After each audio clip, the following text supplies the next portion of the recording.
رب اجعلني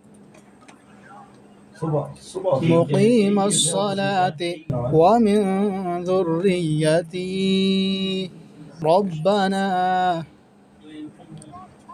وتقبل دعاء ربنا اغفر لي ولوالدي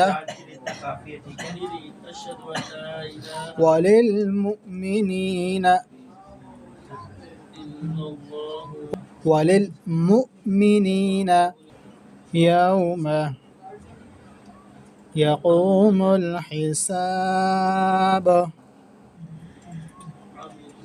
السلام عليكم ورحمة الله. السلام عليكم ورحمة الله.